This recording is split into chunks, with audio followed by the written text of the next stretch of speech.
gentlemen, I'm your host, Keith Andrew, and welcome to Breaking Barriers. That's right, Breaking Barriers is brought to you by the Keith Andrew Network. What is Breaking Barriers? And what is the Keith Andrew Network? Whole point of my talk show is to show people that even with having a learning disability, I can still amount to something. And at the same time, I'm able to turn myself into an example for people out there dealing with any types of learning disabilities and disabilities to never give up and prove people wrong. Prove to them that labels do not dictate who you are and who you're going to be. It's prove to them it's them out something. That being said, getting the big elephant out of the room, you do not have to have disabilities to be on my show. By the fact, just the fact you're taking time to support a talk show host with a disability, you're making a new friend, you have an opportunity to share your story, and it's a normal conversation. With that being said, we're going to sit down with Nick Fields. Nick Fields is an upcoming professional actor, and we're going to hear from him from the great United Kingdom. That's right, he's from the United Kingdom. He's also a host of his own show on the Phoenix Network. We're going to hear from him when we come back from this commercial break.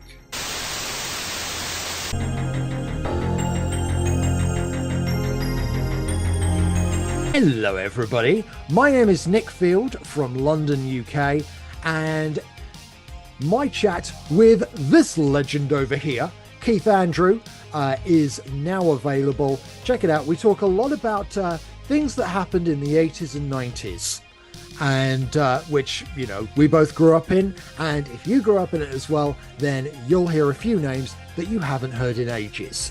And we'll talk about some other random stuff as well. It's Friday night, and if you're a fan of WWE SmackDown, available on the USA Network, Peacock, Netflix, and YouTube, make sure to check out Friday Night SmackDown. So that being said, do you like professional wrestling? Blimey, do I like professional wrestling? I used to watch it a lot as a kid. I won't claim that I might have fancied some of them. I mean, we used to watch it a lot as a kids as it was a bit more widely available. But yeah, it's like I have friends who are really, really into professional wrestling, or championship wrestling, performance wrestling, all that kind of stuff. And yeah, I have a friend who I think owns just about every WWE figure that has ever been made. His flat could basically be a museum to WWE. But yeah, I mean, my friend Swaley runs a YouTube channel called the 80s and 90s Retro Collector, and he's very into his action figures and stuff. And so yeah, there's a lot. So he has a lot of action figures, of WWE action figures around. So I suppose I sort of keep up with it that way. And so yeah, it's like when the opportunity presents itself to watch, then I will. No, I agree. Now, for people like, well, how come you didn't introduce your guests? Well, you've been on my show a number of times, and I already did the introduction, so I thought it would be a little different. But I'm here with my good friend Nick Fields. It's always great to have you here. We're live. I'm live from the US. You're live from the United Kingdom. So it's always great to bring the allied powers together. Yes, indeed. You know, Particularly at times like this. Not that oh, we'll go into detail. But well, yes. Keith, freedom of Keith, I can speech. officially say you are one of the good ones. I appreciate that.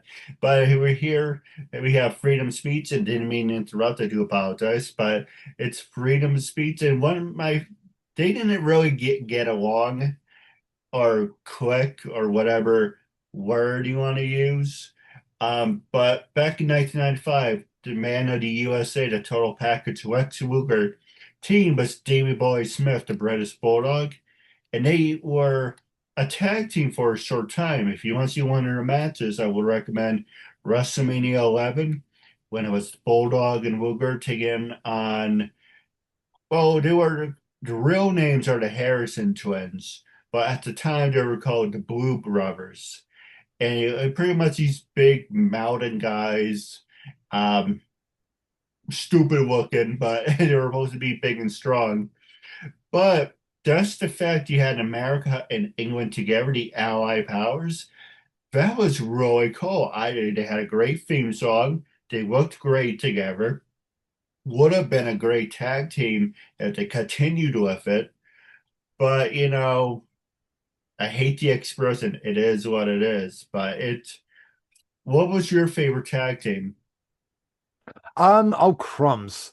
Trying to remember back now. I suppose I didn't. I suppose I sort of like. I was always watching wrestling while watching lots of other things at the same time. Um, I mean, I think WCW was a bit more accessible um, than it was, and I think I always remember the Marmalukes because I really liked their hats. I was like, I want hats like that. Um, so, but yeah, I remember those. But yeah, I mean, I remember when, Hulk Hogan had his own cartoon series. I remember when the British Bulldog was doing the rounds. The Canadian guy who was always saying, if I could be serious for a moment.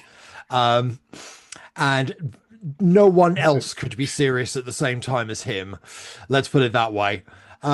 So yeah, I remember a few of those from around the 90s. I remember, Jeff Jarrett, whose top I was never able to read because he could never stand still long enough. And so him, Buff Bagwell, who I think was trying to make dungarees popular again. He didn't win. Um, so yeah, I remember lots of those. But yeah, was a fun time, and I think the fact we grew up with it, so to us that is the ultimate era, and if you watch it, it is the 90s. We hadn't quite shaken off the poodle cuts of the 80s, and we hadn't like embraced like the culture of the 2000s either, even though it was heading that way. So yes, it was very much kind of like the 90s when sort of everything came back in fashion at the same time. Actually, there's two things I want to talk about. Oh, first off, and I'm not being sexist or anything, but at least the women got better looking. Thank God for that. It was really creepy. It was creepy back in the day. Well, I think they were. I think you might argue they were as just as heavy going and juiced up as the guys were. No, I agree. And I mean, I wouldn't have wanted to mess with any of them. I mean, I wouldn't have won in a fight with like any of them, regardless of gender. no, I agree. No, the reason I also want to ask you, there used to be a show they canceled it for some stupid reason, but they were supposed to have WWE NXT in different areas. There was supposed to be a Canadian-based show. There was supposed to be an England-based show that they had recently. I want to talk to you about that. They were supposed to have different. They wanted to be globalized. So NXT is like when you watch it, it's all got to be in Japanese. Or if you watch it in England, it's all got to be British. It'd be Hmm. British announcers, British referees. And okay, that's really cool. That's really different. But they pulled the plug for some stupid reason. But there used Sounds like a big operation that they just didn't have the resources for. That's true, but are you familiar with NXT UK? Um, Yes, I have heard of it. I'm not sure if I've been to any of their matches. I mean, I was involved a lot with the local wrestling scene in East London and Essex a few years back. I compared a couple of events because some friends of mine, one of them who used to be my PT, he was into wrestling for a while, and another friend of mine put on some events as well. And so yeah, so I did get to meet quite a few wrestlers, and I was like interviewed some of them on the radio. One of them was a full kayfabe interview, and it went about as well as you can imagine. Uh, I but always I always liked it when they stay in character. It is, but also when they go a bit too far and you're having to tell them to stop swearing. Yeah. But yes, we're a family show.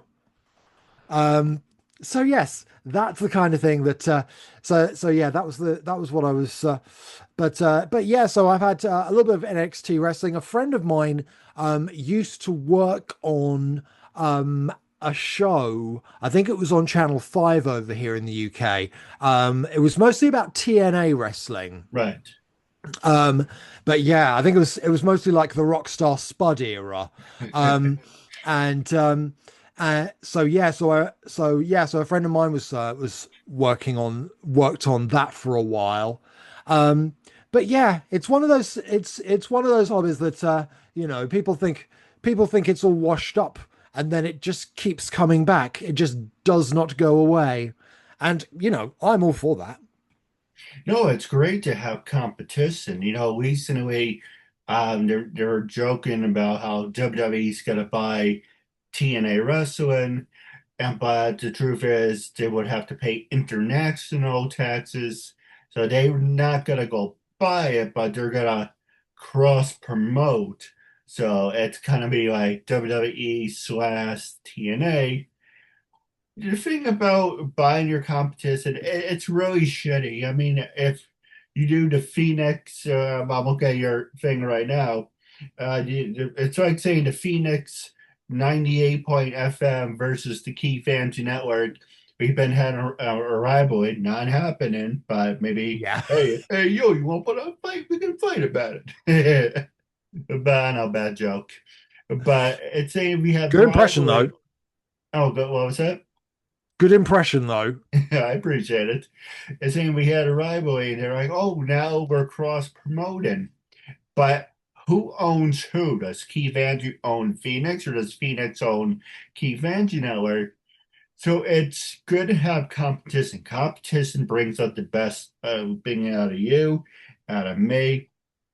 My thing is when Vince McMahon bought ECW, I didn't give a uncensored. I didn't give a shit about ECW because there was always someone going through a table, with someone always being set on fire. I'm like, what the hell am I watching? But when they bought WCW, Mm, that was like the nail in the coffin. It's like there no more competition. Vince even said recently, um, and I kind of regret buying WCW because there's always good to have competition. Now, thanks to Tony Khan, even though he freaking uses the company as a big toy factory, as yeah. a pretty much, yes, you have AEW. That's really good. I would recommend AEW. It's on every Wednesday on TBS and on HBO. But at the same time, it's not the same because we grew up, we're about the same age. I'm 38. We grew up we had one TV, WWF, one TV, WCW, and watched them back to back. And I mean, it's now similar with WWE versus AEW, but it's kind of like, I don't know, maybe it's not my generation where I'm like obsessed with wrestling. I don't know how Yeah. you, It's similar. I mean, it's quite similar to how kind of like we view music now compared to music that we grew up with. right. Yeah, it's and TV now compared to TV that we grew up with. I mean, I was born the opposite end of the 80s to you. But not too far back. But yeah, so I mean, we're always like that. I mean, when we were growing up in the 80s and 90s, our parents would look at the stuff that we were watching and be like, ugh, RTV in the 60s was way better than this. So, it's horses for courses. And so yeah, if we sit everyone and complain too much, then we have officially turned into our parents. Now I love my parents, but I don't think they would encourage me to turn into them. No, I agree. Well, let's talk about the 80s. What were some of your favorite memories from the 80s? I was born in 88. I was born in 81.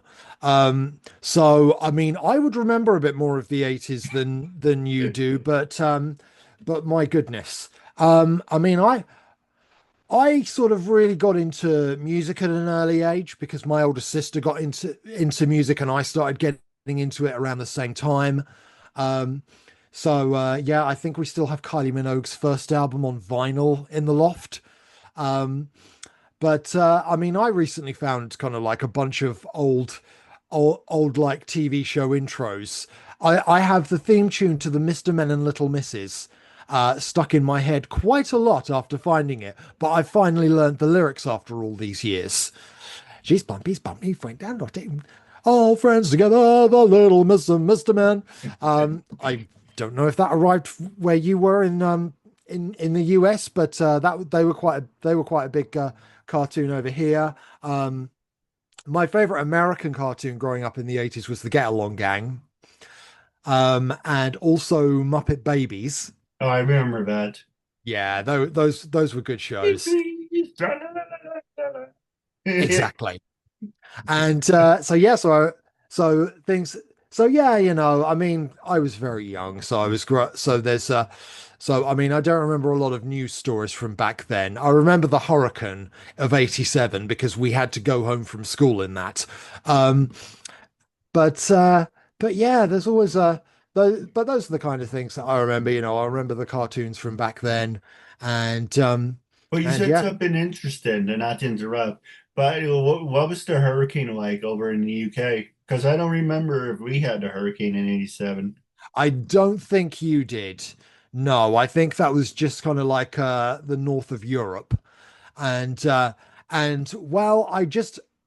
well, it was just very blustery. I mean, none of us got like we didn't get like. I mean, we didn't have cars flying into the air or stuff or anything like that, mercifully. Um, but yeah, it was yeah, not fun to be in. Now, the next one I want to talk to you about. Well, let me ask you this one first. What was the one? Okay, two questions. What is one of your favorite cartoons or animes that you hold close to your heart and you're always going to love no matter how old you get? For me, it's Dragon Ball. I'm gonna take Dragon Ball to the grave with me. I love it. Ah, good for you, matey. Um, what ones do I remember fondly?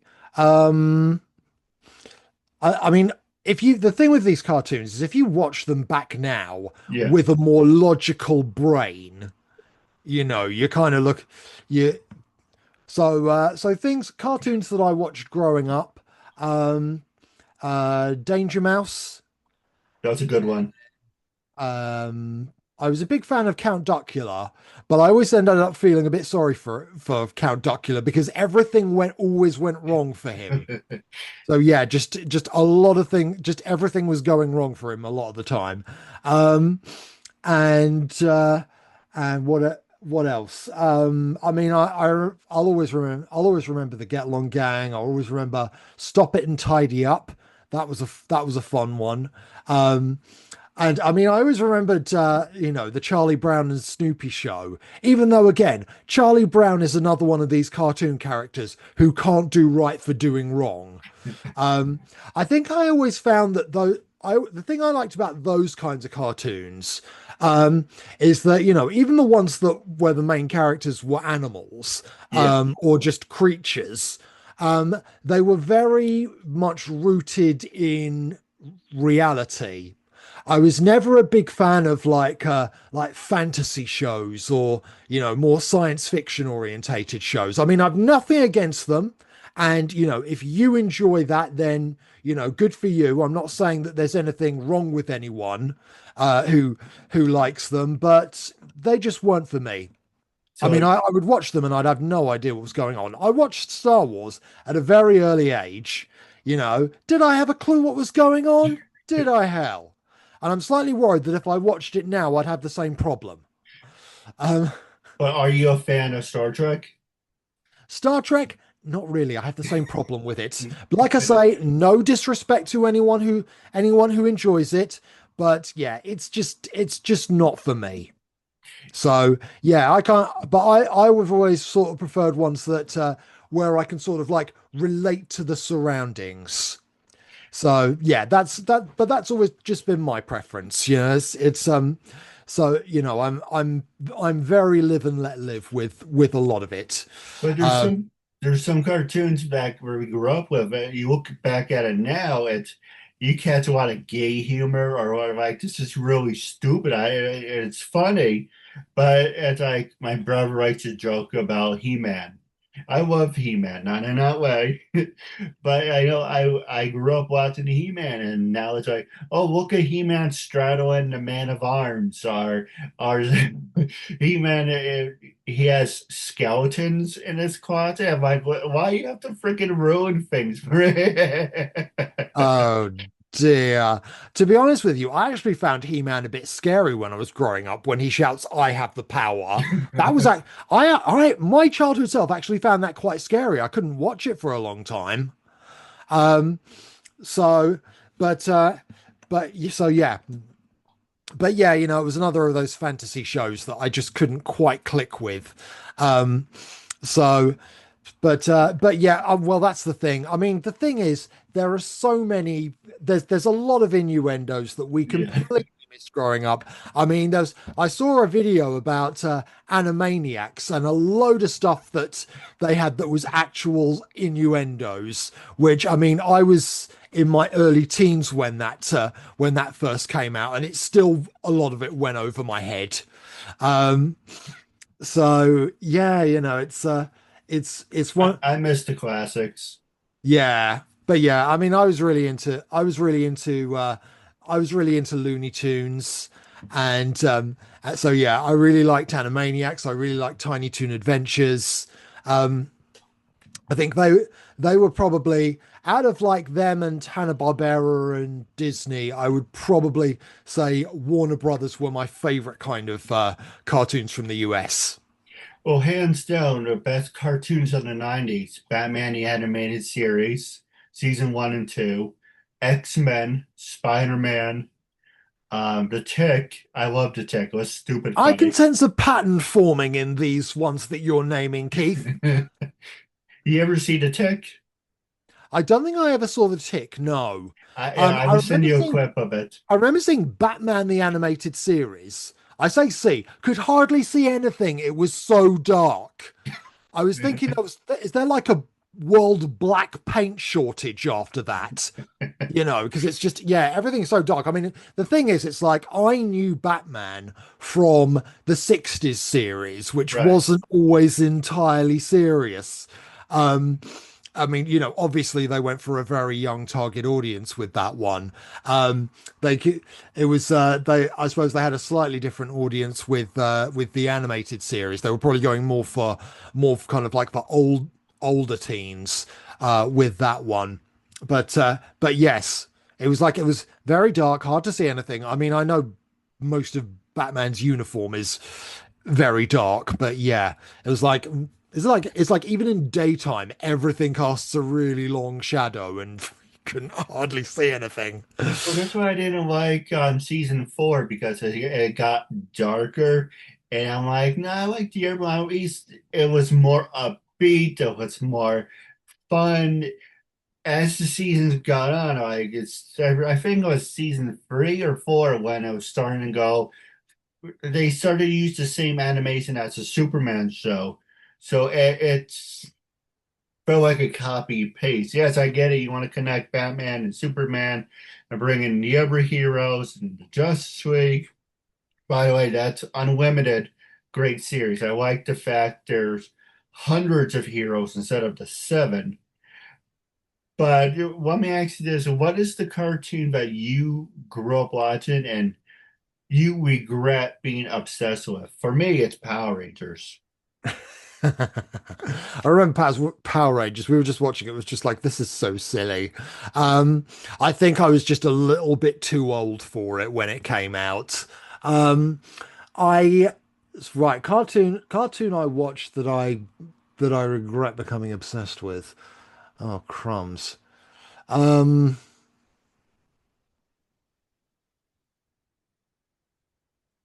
Blimey. I mean, there was a lot of cartoons I used to watch back in the day, but I just can't think of one right now. Well, Power Rangers, it's the reason I don't like it anymore. It's a couple of the actors kind of ruined it for me because they were assholes. Um, so I so yeah, I mean, I suppose I kind of sort of look back at things I look back on. Daffy Duck cartoons, because he was another of these characters who could never do right for doing wrong, and it just sort of got a little bit frustrating. You're just like, oh, give the guy a break. Um, so those ones. I mean, to be honest with you, I'd watch. There's a few cartoons that I would watch, and I would have no idea what was going on in most of them. Um, I mean, yeah. I mean, to be honest with you, there's. I don't regret watching a lot of cartoons. I think because the one thing I do regret watching a lot is I regret watching a lot of game shows. Right. I mean, it's more sort of later in life. I mean, I used to watch a lot of Weakest Link and Deal or No Deal when they were on first time round. And it's like for a long time, I couldn't miss an episode. And I just kind of look back at it as being sort of like it was a bit of a love-hate relationship I had with them in the end. It was just, I felt like I was giving them a lot more time than they deserved, and I'd get too emotionally invested in them. Well, So, oh, go ahead. I'm sorry. so yeah. So I think I have more regrets, for want of a better word, of giving too much time to them rather than any cartoons I would watch back in the day. I mean, there's some cartoons I found it very difficult to stop watching, well into my late teens and stuff. So yeah, but yeah, I think those are the ones that so yeah, I just kind of look back at being I was utterly obsessed with game shows because I think I liked the structure of them. Because in a lot of cartoons and things like that, there's not always lots of structure, and that's the main selling point. Lots of random stuff happens. So what I liked about game shows was that they had a degree of structure about them, even though a lot of them involved being competitive and having good general knowledge. And my goodness, I did not have that. Um, but yeah, I mean, I used to read the Beano a lot. Um, and you sort of look back on a lot of those characters and think, blind that, Dennis the Menace and Minnie the Minx and the like, and thinking, I would never actually want to meet them in person because they're just forever playing tricks on people and things like that. And I think I maybe had that with Charlie Brown as well to an extent. I'm just like, he's just someone who does himself no favors, and kind of like you're kind of wondering, am I supposed to laugh at this? Should I feel sorry for him? Yeah. So yeah, just a lot of them kind of like you end up questioning your conscience and subsequently your existence. That sounds incredibly pretentious, but that was how I felt. I do have a couple ideas so as I talk to you about off the air, but you've been on my show 3 times, and I really appreciate every time you've been here. And we're actually friends now, so I appreciate that. Thank you. And so Absolutely. the next one I want to ask you, wrapping up the show, I want you to be brutally honest. When I first approached you to be a guest on my show, once again, what made you say yes? And I want you to be brutally honest, not to me, but to people watching. I'm unable to work. So for me, I charge 22 to or between 22 $25 because this is a job for myself. I've been doing this for 26 years making videos. I've been hosting the show for 13 and a half years. This is a passion. So instead of working in a job that you hate from 9 to 5, why not do something you're passionate about? So my question to you is this. When I first approached you to be a guest on my show for a third time, what made you say yes? And when you saw that I charged $25, was that a red flag? Well, I wouldn't necessarily call it a red flag because obviously I've interviewed you before and I know that you know you are good at what you do. So I was kind of like, oh my goodness, he's basically making himself out to be a charity at this point. Yes, all the money goes to my favorite charity, me. Um, actual quote from King Koopa in the Super Mario cartoons. I really enjoy that. Was a good cartoon that I It hadn't was. shouted out to. Um, but so yeah, I did kind of think, well, this had better be good. You know, it's like I mean I'm in a position where I can pay it. Um, but and you know, obviously we've worked together. I mean, goodness, when was the first time you interviewed Let's me? see if it's 26. I think it was during the pandemic, right? That's Yes. the second time. I think my either 21, 20, and then we did one Yeah. before that. Yes. And during that time, you've hardly aged, except you can grow facial hair now. Um, so yeah, so yeah, I was like, okay, well, I'll give it a chance, but he better make me sound good in the final edit, and I need to be able to shamelessly promote everything I do if I can remember it all. Um, so um, so yeah, but you know, it's always good chatting to you, Keith. You know, as someone, I mean, I grew up on the autism spectrum, and I've been trying to, and I mean, I struggle to work a full-time job as well. So you know, I'm happy to support this kind of cause and you know, and help people with disabilities achieve things. I mean, I work as a learning support worker in a college. I support students who have additional learning needs, and you know, being able to help them achieve things is, you know, that is what I do the job for, you know, and that's and you know, it's a great sense of achievement for them and for me. So, you know, I really like the fact that I can make a difference, you know, on the radio show, phoenixfm.com, every Wednesday between 8 and 10 p.m. UK time. So look up what that is where you are if you're not in the UK. I get the chance to interview so many new performers.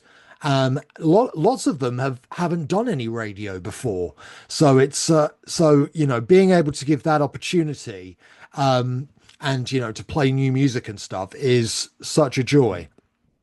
It's and so yeah, you know, I do try and like support small businesses, upcoming performers. I'll always try and I'll always try and help them out where I can. Absolutely. I do have a couple questions for you off the air. The first 3 minutes, that's right, the first 3 minutes will be available on TikTok and Instagram. The full episode will be available later on tonight. Again, it's Friday night. If you're a fan of WWE SmackDown, make sure to watch it wherever it's available on YouTube, Netflix, Peacock. Also, if you're a big fan of Godzilla, tonight on Apple TV, you can see another brand new episode of Monarch. But we're going to save that for another time. Wrapping up, it was a real honor and privilege always having you on the show. Always a pleasure talking to you. Great chatting to you too, Keith. Find me at nickfieldmedia.com. No, absolutely. And how can our fans and listeners get in touch with you real fast? nickfieldmedia.com is the website. You can also email me, nickfield.actor@gmail.com, and look up The Supply Teacher, a short film on YouTube. I had the lead role in that one. And yeah, I'm on all the socials at Nickfield Media. All three words are spelt like they appear in the dictionary. Absolutely. Again, wrapping up, it was a real honor and privilege, and I'll talk to you soon. Thank you. Likewise, matey.